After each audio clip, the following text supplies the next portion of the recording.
you guys. I'm pretty excited, to say the least, to be here, and I think the biggest reason is what you guys do each and every day, and your facilities do each and every day is extremely impactful, not just to the people you serve, but to the entire communities. And so a lot of what we're going to talk today is about the power of small moments. And I'll get into what I mean by that. But first, I just want to give some house cleaning. This is what we're going to talk about today. We're going to start off about the human side of healthcare. Then we're going to talk about how experiences are built, what people remember from their experience at the facility. We're going to go into the care model. Then we're going to get into the culture behind the care, and we're going to finish it off with one moment tomorrow. So let's kick it off with the human side of healthcare. I want to give a little bit of background. Russell did a good job already of telling about the professional side. That's the boring side. I'm going to talk about the more important side, and that's this side, right? And so the reason I bring this up, I do not work in clinical, and I'm not going to pretend like I have any clinical background whatsoever. I help run a company that does bring clinicians into facilities. That's as far as it gets. With that said, my wife, however, actually before I talk to her, I'm going to talk about my son.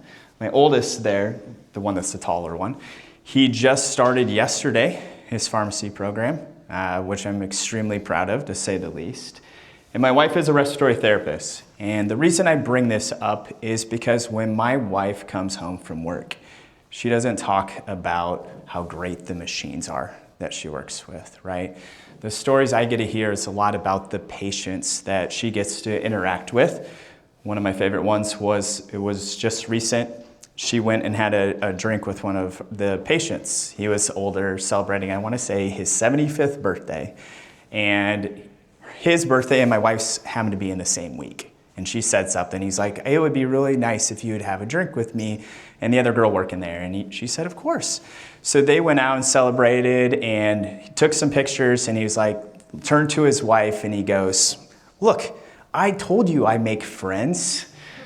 And in regards to my wife, and I just thought that is so cool that you did that and went above and beyond. So I think this, just to kind of kick it off, I don't think there's a better saying I could say about what we're going to talk about today, and that's what Maya Angelou said. And it's, people will forget what you said, but they will never forget how you made them feel. So today we're going to talk a little bit about that.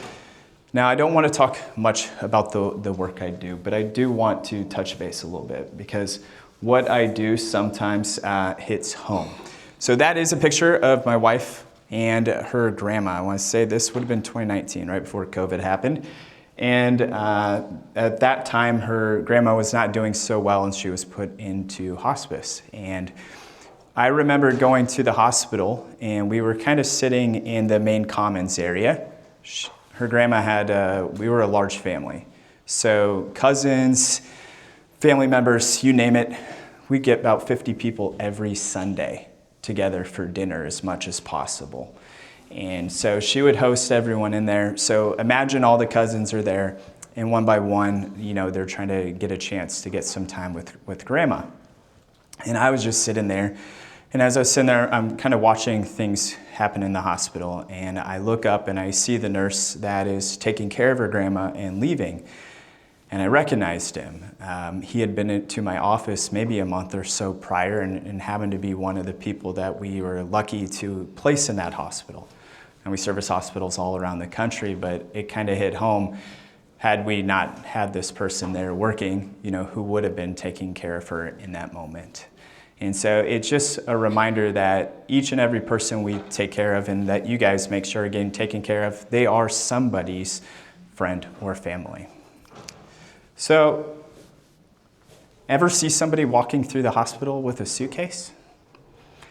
The reason I put the suitcase up here is because people are always carrying invisible suitcases.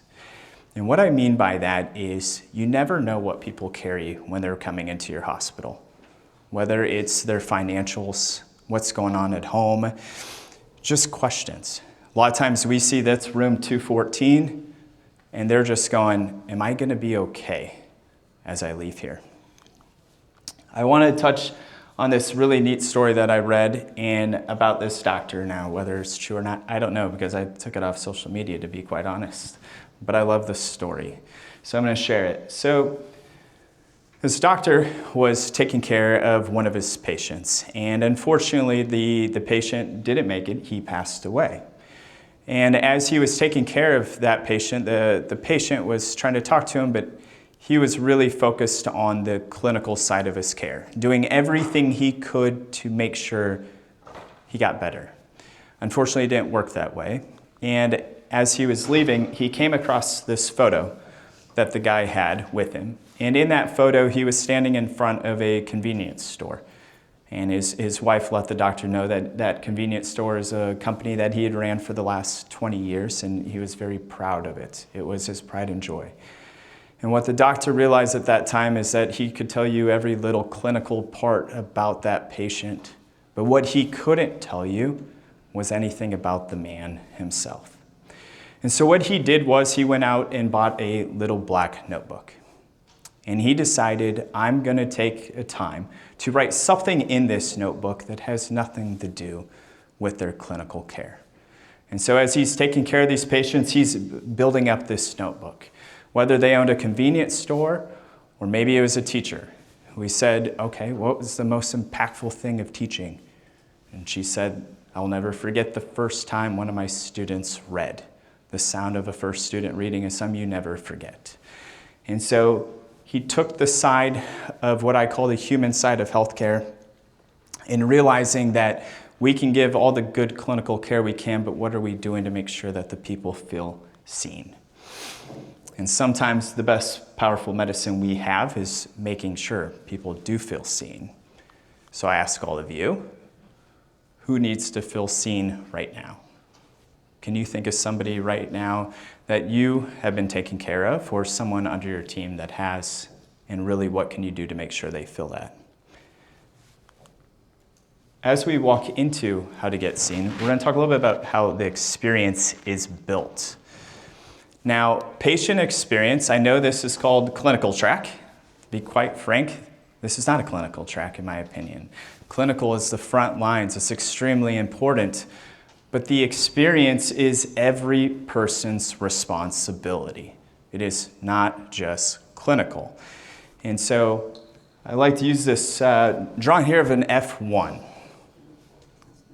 Picture the driver. The driver pulls into the pit stop, and meanwhile, all these people are taking care of the car. They each have their own responsibility, something that's extremely critical. But the driver doesn't see it. What the driver sees is he's coming in, he has one thing he experiences, and then he drives away. It's much like your guys' facilities. As you guys, the patient is pulling in, everybody at some part is interacting. And what the most important part is, to the patient, no one cares about the org chart. That experience doesn't matter what the title is or where you sit on that piece of paper. All that matters is the journey from the time that they pull into a parking lot to the time that they leave that parking lot. And sometimes that experience starts even before that, in how they interact with your website, your phone, and all the text messages they may see, even the bill they get, weeks down the road. Every part of that plays into that experience. Now, on a plus side of an experience is I want to tell a story here. And sometimes, as we all know, there's maybe a medication that's needed for a patient and it's not covered by insurance, right? Or insurance is telling them, I'm sorry, we can't do it. And so I'm using this example here as just another way, regardless of the role, regardless of who it is, taking that extra time to go, I'm going to make some phone calls. Let me see what I can do.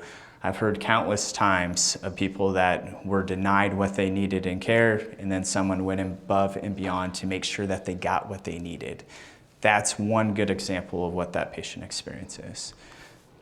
I like to use this picture because I don't know how well you can see it, but the mosaic is all the different areas that make up to it.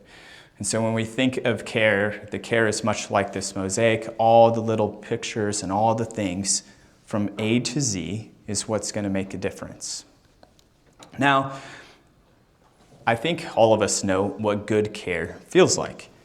How many of you have a favorite store you've walked into and they know your name? And right when you walk into there, you get greeted. How many can think of a restaurant? I'll use Chick-fil-A. I think Chick-fil-A is one of the best ones out there. You can pretty much guarantee a smile and a warm greeting every single time you walk in there, right? That's what good care feels like. Regardless of what they do after I get up there and grab my food, it's that interaction. So one of the things I like to go is, how do we make a great experience? That's hard to explain. Well, I like to look at the friction. And when I use this drawing on purpose is, I don't know about you, this looks like where I live 365 days a year. And that's the construction, always under construction and never goes away. And those potholes are not even close to how big they are back in where I live. With that said is, who wants to drive on that when you can drive over there? And so the way to look at it is, think of your area, your department, and what you control. Think of from the interaction that the people see and go, what is an area of friction?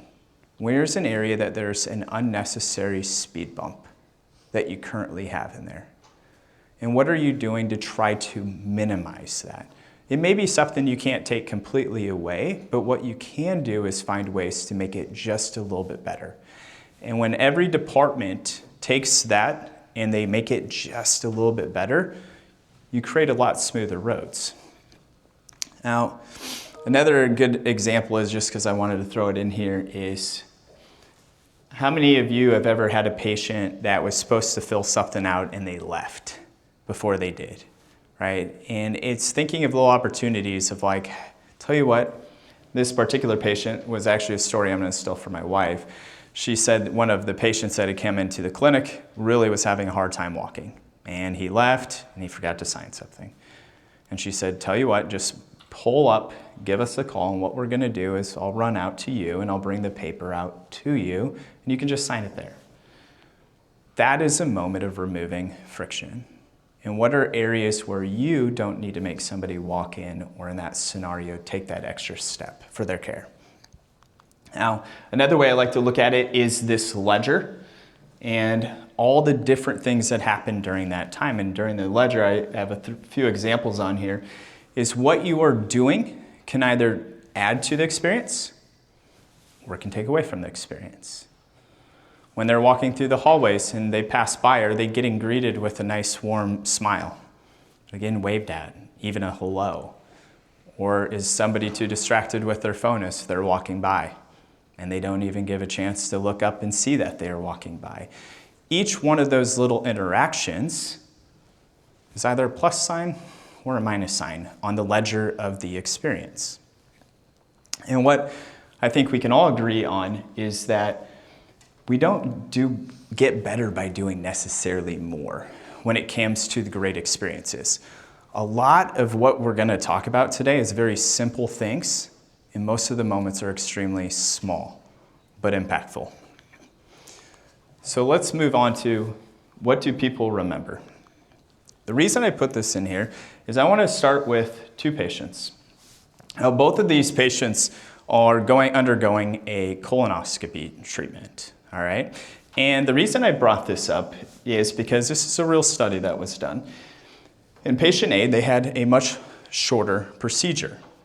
Patient B, on the other hand, had a much longer procedure, but with the longer procedure, the pain started to go down and started to minimize as the procedure went on. Now, as they did this study, they realized that patient B had a much better experience than patient A. And the reason for that is, despite the intensity, because the ending was better than the other one, their experience was better. Does anyone know what that's called? It's called the peak end rule.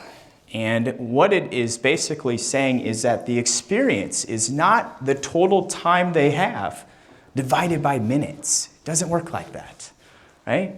It doesn't matter like this person has been here 180 minutes and this one's 120 minutes and we're going to divide that by and this is how happy they are. That's not how it works. Actually, not only does it matter at the most intense times, but the way they leave in the ending experience is one of the things they matter the most. So think about what comes at the end. As they're walking away, they're getting ready to leave, what are we doing to make sure that that experience is as great as can be? And so as you make sure that we're putting all that into the care, let's make sure they have a happy ending. Now, another thing I like to bring up is patients don't always just want more information. And what I mean by that is they just want to feel supported. And that goes, whether it's difficult moments or not, we'll talk a lot more to come in the care model, but the communication piece is extremely important. To show that, I'm going to use a story that was given to me. A lot of times I try before I give this talk to reach out to people I know that are going to be in the room or that are part of the association. And by doing that, I usually get some very nice volunteers that share some stories with me. And so this particular story was one a nurse had shared with me, and I just asked, can you think of a time somebody on your team, yourself, really made an impact? In this particular one, it was early in her career. She was caring for a really critical ill nurse. She's in the ICU. She was taking care of a really critically ill patient. And when all things were done, and unfortunately it was time that they knew that she needed to take her off life support, the family had wrote a card about the care that she had given. Now, this nurse that shared this story with me has been working in healthcare for over 40 years. And that card that she referred to was something that happened in her very first year of being a nurse. And so 40 years later, she still remembers that card. And there's also a good chance that 40 years later, if the family's there, still remembers that nurse as well. So I ask, what moment do you guys have that you'll never forget? Or what's a moment that you guys have given a patient that they will never forget? Now, another one that I want to talk about, this was another really nice story. It's a very similar story. It was a nephrology nurse that shared their story with me, and they took care of a patient from his 20s until his late 40s. And during that time, that nurse got to see all stages of his life. Going through your 20s, everything from starting a family and coaching Little League to hearing about job changes, and became really close. And near the end, unfortunately, she had to let him go. It's okay at this time to pass. And once again, another story of the wife going to the funeral, the things that really go to show there's much more than just you're showing up and I'm taking care of you. It was a true relationship that was bonded between the two people. 26 years, thousands of treatments, one relationship during all that time. So another question is just, who's that patient you'll never forget?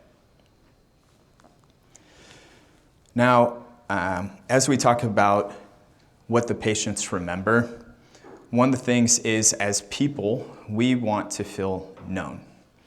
And so once again, past the clinical side of the maybe 50 to 100 questions that get asked on, do you have this? Do you have this? Have you ever felt like this? Do you feel like this? Goes, what are we doing to find out who that person really is and what matters to them? Because we all have an innate feeling inside of us that wants to be known. And so we want to make sure that these experiences are not built in big moments, in the small moments. And so we're going to talk next about the care model. Now, the care model is very simple. There's 4 different parts that we're going to get into, but really we want to make sure, are we answering these 4 questions? Do you see me? Do I know what's next? Do you understand what I feel like? And will you remember me? And the way we answer those 4 questions are with connecting with them, anticipating their needs, responding to those needs, and then engaging with them. So let's start off with connect, and I see you. How many of you have been, whether it's in a restaurant or anywhere with somebody, and have felt this situation happen? Right? Person, even though we're physically there, they're not really listening, are they? And so the first part I like to talk about connection is presence is not about being in the room. It's about being actually present with the person that you're trying to connect with. And so one thing is connection happens in the first 7 seconds. And what that means is a lot of times it happens before we even start talking. And so very first thing as we're walking in the room, it's the eye contact. It's using their name. It's sitting instead of standing when it makes sense. There's times it does not. And it's removing those distractions. And while I talked about a little bit that walking in the room and smiling, it does go past just that. So when you're walking in before you even talk, your body language is being read. And once again, whether it's I'm distracted, I'm thinking about what's going on in that room, they can sense the second you walk in the room. They can tell if you're there for them and greeting them, or if your mind is somewhere else. I like to bring up, how many of you guys have been on a flight and you hit some turbulence? Right? What do you do when the turbulence hits the flight? I don't know about you, but usually I pay attention to the flight attendant. And if the flight attendant is still there smiling, serving a Diet Coke, it's probably going to be okay. Now, if the flight attendant's face does not look okay, that's a totally different story. And luckily, I haven't experienced that yet, and I hope I never do. Probably why I'm here today, right? But it's much the same. Regardless of what's going on, the patient is reading everyone's face. They can tell a lot by the body language and face. It doesn't matter what you're telling them or choosing not to tell them, but we have to be aware of how we look. The next part is talking about anticipating the patient's needs. And so 4 ways we anticipate needs is by 1, explaining what's next for them. They don't know what's next, and they're wanting to understand it. It's setting expectations, it's offering help, and it's looking for unasked questions. Maybe like seeing that they look cold and asking if they need a blanket, or can I get you something to drink? I like to think of this anticipation as being in a car and you're not the one driving and you have no idea where you're at.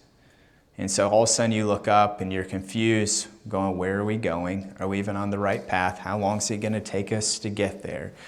Those feelings can all be solved really quickly, and all it takes is communication.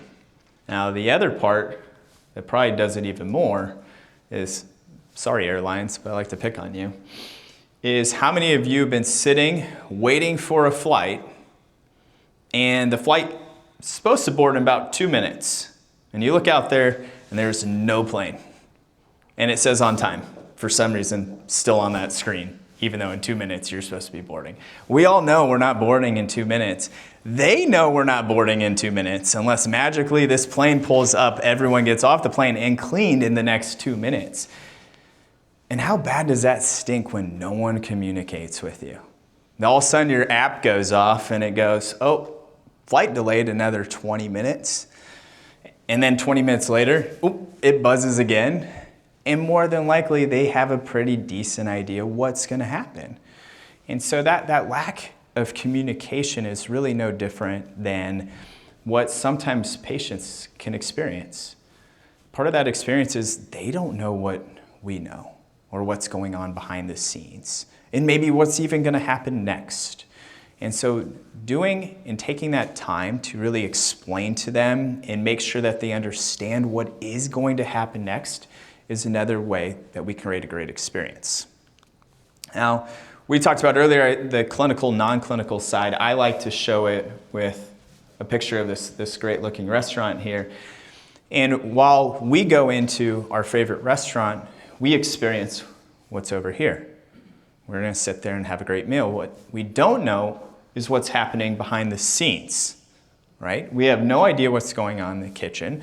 If somebody didn't show up for work or the kitchen's on fire, none of that we know, as long as everything out here is going great. The same thing happens inside of the facility. Regardless of what's going on, we have to make sure the experience that they're feeling doesn't get to see anything behind the scenes, right? And so as you're thinking about your own departments, is there anybody in particular, is there something that we are doing that we're allowing what's happening behind the house or behind the scenes to get brought into that patient experience? Another thing I like to bring up is just uncertainty creates anxiety. And so once again, while these stories are great, one of the other things is just trying to ask them for the things that you can maybe tell without them asking for. Once again, I already brought up the blanket, the water. It's just going for those one little extra thing and going, if I was in their shoes, what would I want right now? And that's what the key part of anticipation is. Now the next part is respond. And that is helping keep the people informed. We've talked a lot about communication, and this is a big part of it. But communication isn't just talking. And what I mean by that is, up here we have fix it or feel it. And while fix it doesn't look bad, don't worry, everything is going to be okay, there is a difference between going, how do I know not to worry? I know you're telling me that. Versus, I can understand why that would be frustrating. Or let's take this one step at a time. And so just using slightly different phrases to the exact same patient can give them a completely different feeling of how that experience goes. How many of you, can I get a raise of hand, have ever had a difficult patient? All right, I expected every single hand to go up as it did. So the reason I have this smoke alarm is, what happens when a smoke alarm goes off? Do you get mad at the smoke alarm? Maybe if the battery's dead. In that case, I would definitely get mad at the smoke alarm. But the first thing you do is you look for smoke, right? You try to figure out, why is the smoke alarm going off? And we go find the smoke. The reason I bring that up is sometimes the difficult patient, or what we see as being difficult, well, instead of looking at them like the alarm, we need to be looking for the smoke and going, okay, why are they being difficult? What is causing this for them to feel this way and do that? And as hard as that can be, because they can be a pain in the rear, if we focus on the smoke instead of the alarm, you could uncover the reason they're being difficult to begin with. The other thing I like to talk about is that empathy has to arrive before the answer. Communication is great, but communication with understanding where they're sitting at and who they are and what they're about to hear from you is totally different. I like to use this example of, if this person is sitting here drowning. If you ever came across somebody drowning, would you respond to them by telling them how to swim? I'm going to give you some instructions real quick. This is what you do right now while you're drowning. This is how we swim. Of course not. You're going to reach out and give them a life support. The same thing goes when we're communicating or responding. It's not just about, this is what we're going to do and rattling it off. It's being there to support them with empathy. Great example of how do we do that? Once again, it's the extra questions that go past the clinical side that show our empathy.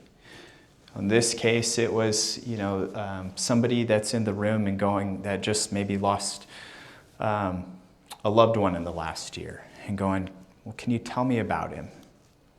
And letting them light up for the next 5 minutes and beam while they tell you about him. Those are the things outside of the clinical side that show I care about who you are as a patient.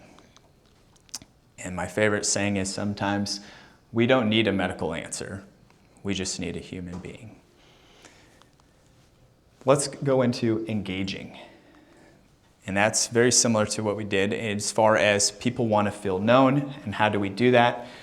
It's remembering what matters to them. It's asking those meaningful questions, and it's also just following up with them. And a really good example of that is, I like to use the restaurant, is you go into your favorite restaurant and they know who you are. And they even maybe know what you eat or your favorite thing is. And because of that, it feels great, right? Usually that's how our favorite restaurant feels. The same thing goes with the experience. When people feel like they're known and what matters to them, maybe some as little as they don't like ice in their water. And the next time you see them, you go, I'm gonna go get your water, no ice, right? That little extra thing is something they go, hey, they know me, they remembered me. And it makes them feel important. One example of giving that great experience is Will Guidaro. He is owns one of the most famous restaurants in New York, right? A nice long line to get in there. And one of the times a table had come in, they were eating at his restaurant, and they said, man, we are getting ready to leave New York. We had to eat here, but we also never had a hot dog. And it feels like a shame to leave New York without one. So the waiter ran outside the restaurant, went to the hot dog stand, bought a hot dog, and went back and served the hot dog to him on a plate. $2 hot dog. That moment, that table never forgot. And that story still gets said. That story happened many years ago. So I like to ask, can you think of a moment where you gave a $2 hot dog? Can you think of a moment that you can give a $2 hot dog? This may be the better question. Good example is, once again, asking questions, how did graduation go? Or your son has baseball. How did that go last weekend? Tell me all about it. Because most of these meaningful moments, they don't take a big budget and they don't take a lot of work. Most of them just take less than a minute of getting to know somebody. Now, all this is really important, what we do for the patients, but I would say it's equally important that if we expect great care to be delivered, that we're taking great care of the people that work inside the facility as well. And so this next part is the culture behind the care. And it's what are we doing to make sure that the people that are delivering this care feel important. Because as we talked about, every role plays a moment in the experience. And so every single person, regardless of that, inside the facility needs to feel that. Now, we talked about patient experience and not caring about the org chart. Once again, it goes into the employee itself. So, do you have anybody you can think of? It doesn't have to be on your team. It can be anybody you work around that right now is so important to you that you wouldn't know what you'd do if you lost them. Raise your hand if you have somebody that important. You'd be lost if you lost them. Okay. Raise your hand if you can guarantee if I ask that person, they know that. Good. I saw some hands. If you didn't have your hand up, this next part is hopefully going to help out a little bit. One thing is I love to recognize the unsung heroes. What happens a lot is people get amazing experiences in care all the time, but not always does that thank you get heard. In fact, I would argue in healthcare, it gets probably thanked not even close to as much as the recognition it deserves. And so because of that, we have to find ways to recognize each other. To do that, because you're not always going to get that feedback. So I'm going to give 3 different ways that I like to do that. One is MVP meetings. Whether it's an email that goes out a week, it's a stand-up you do once a week, whatever the form is, I highly recommend that you reach out to the people around you and find out, can you give an example or somebody that deserves an MVP? Someone that went above and beyond. Right? And it doesn't always have to be about the patient. It could be this person, Billy, was helping Susie get through a really tough time. She was having a tough time. She didn't even know if she was going to be able to walk into work. Life was so hard, and Billy noticed something wasn't right, took her aside and made her feel better. Right? Those things happen all the time. Now, whether or not anyone knows about it or they get recognized. And the thing is, if we want our teams to give great care and great experiences, And we have to make sure we're recognizing the behavior that matters to us. Now, another way to do that is, how many of you heard of a second-hand compliment? Raise your hand. All right, we got some good hands being raised. I love that. For those of you who don't know a second-hand compliment, Billy and Susie, I'm going to pick on them. What I do is I go up to Billy and say, Billy, can you tell me somebody that you know is just going above and beyond? And Billy goes, oh, Susie. Susie's been staying late. She's been working on this project really hard, and just been doing a fantastic job going above and beyond. So what I do is I now take that to Susie. Whether I can see her or shoot an email and go, Susie, Billy brought you up in one of the meetings and told us you've been staying late and going above and beyond. How do you think Susie feels when she knows that Billy brought her up in a room around others? Now, the compliment would have been powerful coming from Billy to Susie, but the secondhand compliment tends to be even more powerful. Now, the third one is one of my favorites, and that's the handwritten note. Handwritten note to somebody, to this day, I still think is one of the most powerful forms of appreciation. But I want to talk to you about one that goes even farther. Now, all of you said you have somebody that you can think of right now that you know is extremely important to you, correct? So what I like to do is, and I don't overdo this, I only do it like when it's really meaningful, somebody that has to know this. What I will do is I will figure out who that person's most important person to them is. Most of the times, or someone that they really care about, a lot of times it's a parent. And what I will do is do everything I can to find that parent's address. And instead of writing the hand note to that person, I write a letter to, Dear Mr. Anderson, I just want you to know how important Levi is to this organization. Not only is he important to this organization, but because of him, I can say I'm a better person because of the opportunity I have to work with him. And then why? Now, what do you think happens when that parent opens that letter and reads that letter? More than likely, that parent hasn't had something like that happen since that person has probably been in school, right? It's probably the last time they've seen anything even close to that. And then what's the first thing that parent's gonna do? They're gonna call them, right? And imagine that call. When their parent calls them and says, you won't believe what I just got in the mail, and they read that to them. That is what I call a searing formative moment. It is a moment that employee is probably never gonna forget. The reason I can say that is I had a boss do that to me probably 7-8 years ago. Don't know why, but I was on the phone. I tried to call my mom every weekend, and my mom brought it up just like 2 weekends ago. Something she'll never forget. I don't even know how it came up in conversation, but it was so meaningful to her that she still talks about it today. Now, these searing formative moments, whether it is a handwritten card to that really special person that you guys can go out and do, or it's finding someone that you can make that similar impact within your organization, they exist. And so as I kind of wrap things up with your one moment tomorrow, remember that good care keeps people alive, great care makes them feel alive, and that's the human side. So my challenge with the one moment tomorrow is I want you to either think of that person that means a lot to you, and I would like you to find 5-10 minutes out of your day to make sure that you take time to tell them that. The other part is, what can you do when you leave here to remove some piece of friction that you know you can take back to your team and your department to really make a small moment that's going to make a really big difference in the patients that you guys are taking care of. Because you don't have to change the world.